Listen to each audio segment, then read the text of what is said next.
Good morning +1 class. Welcome you all. Today we are discussing our next topic, that is variable and assignments. Hope you all know what are variable and what are assignments. Anybody have any doubt, they can ask anytime. You know variable is assigned by us, that is here you have an example, we are already discussed about it. The marks is your variable and value you assign here, that is your 70. The 70 is the assigned value. You can change the variable but never change the assigned value, because assigned value we already take as a constant value. You already know about it. So today we start our next topic, that is multiple assignments. अब तक जो आपने क्या किया था कि एक value के लिए आप जो है, एक वेरिएबल के लिए आप जो है एक असाइनमेंट्स को ले रहे थे. लास्ट जैसे भी मैंने आपको दिखाया कि आपने जो है मार्क्स ले लिया, मार्क्स एक वेरिएबल ले लिया, उसकी वैल्यू आपने वहीं पे असाइन कर दी 70. अब यहाँ पे क्या है, यहाँ पे हम क्या करेंगे, मल्टीपल असाइनमेंट्स को शो करेंगे एक साथ. अब मुझे जो है यहाँ पे आप एग्जांपल देख रहे हो, यहाँ पे लिखा हुआ है assigning same value to a multiple variable. Same value आपने मल्टीपल वेरिएबल को असाइन करनी है. तो मैं जो है 10 को जो मैंने असाइन करना है, यहाँ पे मेरे पास असाइन वैल्यू है 10 को जो मैंने असाइन करना है, तो मैं A = 10, B = 10, C = 10 नहीं लिखूँगी. इसके लिए मैं जो है इस तरह से लिख सकती हूँ, A = B = C = 10. तो A B C क्या है, मेरे पास वेरिएबल हैं और 10 जो है मेरे पास असाइंड वैल्यू है. तो ये हो गया आपका मल्टीपल असाइनमेंट्स, कि हम जो है मल्टीपल असाइनमेंट में किस तरह से एक साथ को वैल्यूज़ को असाइन कर सकते हैं जब हमारे पास असाइंड वैल्यू जो है वो आपकी एक है, जो आपकी सिमिलर वैल्यू है. नेक्स्ट है आपका assigning multiple values to a multiple variable. अब आपने जो है मल्टीपल वेरिएबल्स हमारे पास हैं और मल्टीपल जो वैल्यूज़ हैं, तो उसके लिए असाइन करने के लिए हम क्या करेंगे, यहाँ पे भी हम जो है डिफरेंट जो केसेस का यूज़ करेंगे. यहाँ पे भी हम ये नहीं करेंगे x = 10, y = 20 एंड z = 30. हम जो है एक साथ लिख सकते हैं x, y, z, और इसकी जो वैल्यू है 10, 20 एंड 30. तो ये जो वैल्यू है ये ऑलरेडी जो रीड होगी हर टाइम, वो रीड होगी आपकी एक सीक्वेंस में. जिस सीक्वेंस में आपने यहाँ पे वेरिएबल डाला हुआ है, उसी सीक्वेंस में ये वैल्यूज़ को रीड करेगा. यहाँ पे ये नहीं होगा कि x की वैल्यू को ये रीड करेगा 20, y की वैल्यू को रीड करेगा 30 एंड z की वैल्यू को 10 रीड करेगा.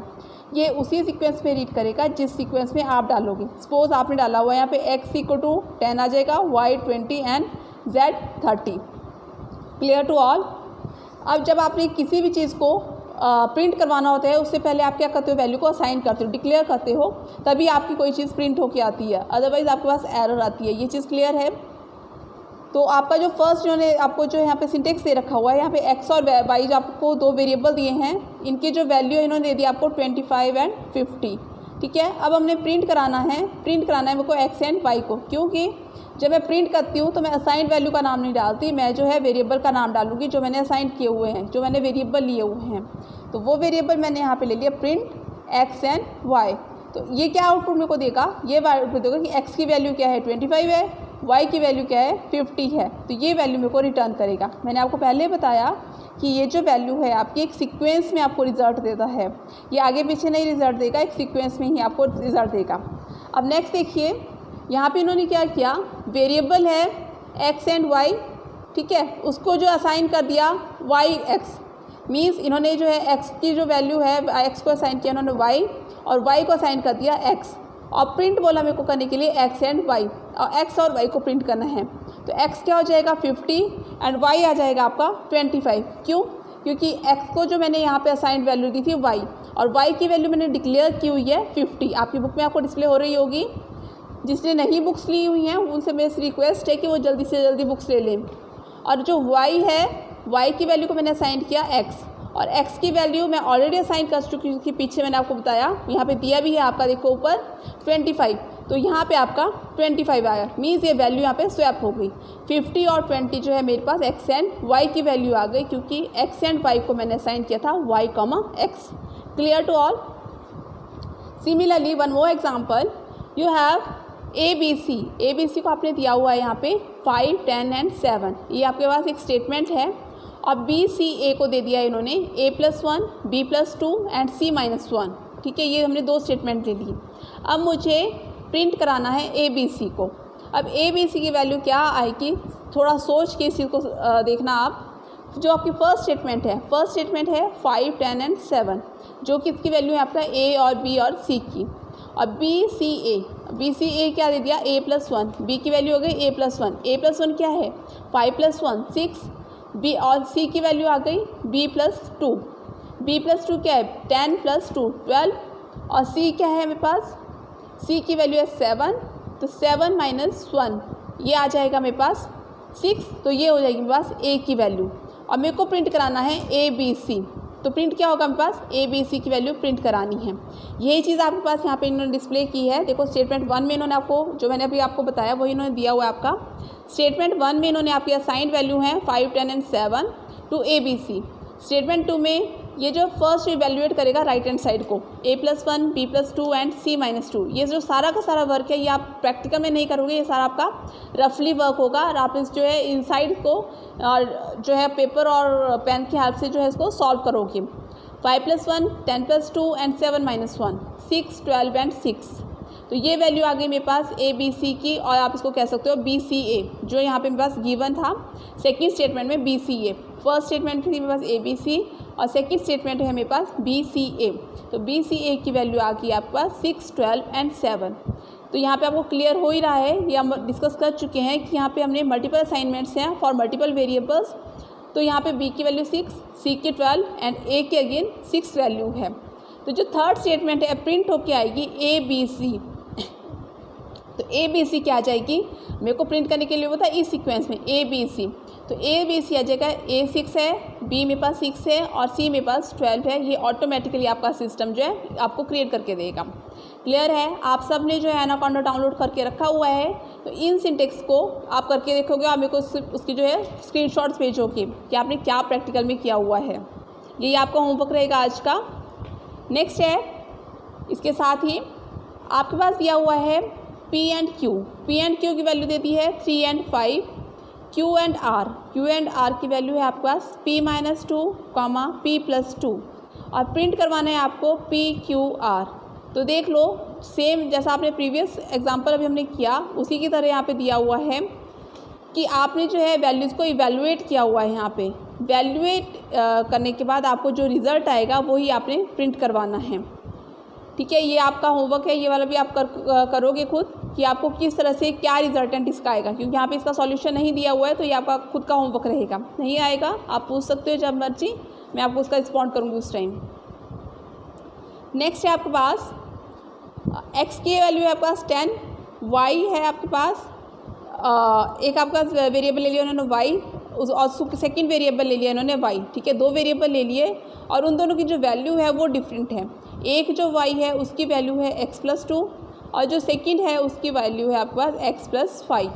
ठीक है, तो यहाँ पे देखिए ये क्या इवैल्यूएट करेगा आपको y और y क्या जो आपको रिज़ल्ट देगा x+2 क्या होगा 12, क्योंकि x मेरे पास 10 है, और सिमिलरली x+5 जो है आपको 15 रिज़ल्ट देगा। जो फर्स्ट आपने है सबसे पहले आपने इन केसेस में क्या करना है, अपना जो राइट हैंड साइड है उसको इवैल्यूएट करना है कि फर्स्ट y की वैल्यू क्या है, सेकंड y की वैल्यू क्या है। इसका कोई मतलब नहीं है कि आपके दो वेरिएबल एक साथ असाइन हो रहे हैं या हम दो वेरिएबल को एक साथ ले रहे हैं, इसका कोई फ़र्क नहीं पड़ेगा, क्योंकि उनकी जो वैल्यू है वो दोनों डिफरेंट है और हमारा जो सिस्टम है वो उनको उसी फॉर्मेट में उठाएगा जिस फॉर्मेट में हम उसको लिखेंगे। हाँ, यहाँ पे कन्फ्यूज़न तब हो सकता था अगर मेरे पास जो है सेकंड y की जो वैल्यू है असाइंड वैल्यू है वो भी मेरे पास क्या होती x+2 आती, तब यहाँ पे मेरे पास जो है कुछ जो है क्लियर नहीं होना था, यहाँ पे मेरे पास मिस्टेक्स आ सकती, एरर आ सकती थी यहाँ पे आपकी। क्लियर है, और यहाँ पे जो आपकी एरर आएगी वो आएगी आपकी कंपाइल टाइम एरर। अब देखो ये वाला जो कोड है आपको एक और एग्जांपल उन्होंने दिया है, x और x दे दिया 20 30 और y और y दे दिया x+10 एंड x+20। तो x ये किसको रीड करेगा, फर्स्ट x है 20 और सेकंड x है यहाँ पे 30, उन वैल्यूज़ को ये रीड करेगा। तो यहाँ पे देखो इन्होंने आपको जो रिप्रेजेंट किया फर्स्ट x 20, x+10 30 और सेकंड x जो है x 30 था 28 किया 50। ठीक है, तो इस चीज़ का कोई भी फ़र्क नहीं पड़ने वाला है आपको कि आपके जो दोनों वेरिएबल हैं उनकी जो वैल्यू है वो सेम है, क्योंकि उनकी जो असाइंड वैल्यू है, जो उनको वैल्यू असाइन की गई है, वो उनके डिफरेंट है। फॉर एग्जांपल आप क्लास में एक नाम के 4 स्टूडेंट हो सकते हो, बट सबका जो अपना करेक्टरिस्टिक्स है, अपना बिहेवियर है, उस तरह से उन बच्चों को पहचान सकते हैं। कोई बहुत ही इंटेलिजेंट है और बहुत ही नालायक है कई। नेक्स्ट है हमारे पास वेरिएबल डेफिनेशन। अब वेरिएबल को किस तरह से डिफाइन करना है वो आपको दिया हुआ है। जो वेरिएबल है वो आपको जो है, जब तक हम वेरिएबल को असाइन नहीं करते तब तक वो हमें कोई भी वैल्यू प्रिंट करके नहीं देगा। मींस हम उसको जो है कोई भी स्टेटमेंट हमारे पास नहीं आ सकती।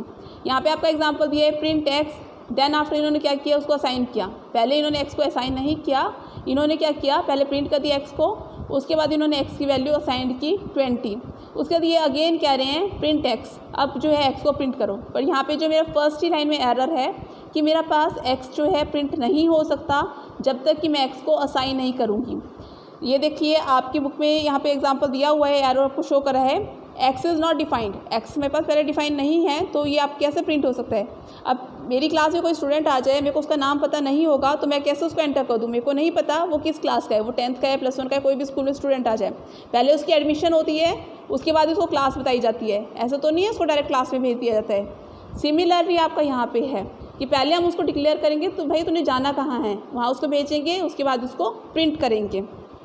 अब देखिए एक और एग्जांपल है इससे रिलेटेड। यहाँ पे मैंने क्या किया, यहाँ पे मैंने वैल्यू उनको डिक्लेयर कर दिया x इज़ 10, तो print x, then x is 20, print x। तो ये जो रिज़ल्ट है ये मेरे को दे देगा 0 और 20, क्योंकि यहाँ पे पहले मैंने उनको डिफाइन कर दिया हुआ है कि आपको कौन सा जो है कांस्टेंट वैल्यू, कौन से असाइंड वैल्यू आपको मिली हुई है। नेक्स्ट है मेरे पास डायनेमिक टाइपिंग। ठीक है, आज जो है पहले आप इसी चीज़ को करेंगे, और ये जो मैंने आपको एग्जांपल्स दिए हुए हैं, प्रीवियस जो एग्जांपल्स दिए थे मैंने आपको करने के लिए PQ वाला, इसको करेंगे। उसके बाद जो है नेक्स्ट जो है मैं डायनेमिक टाइपिंग आपको दूंगी कल की क्लास में। और कल जो है ऑनलाइन क्लास में सभी लोग प्रेजेंट रहेंगे, कोई एब्सेंट नहीं रहेगा। Clear to all? Thank you class.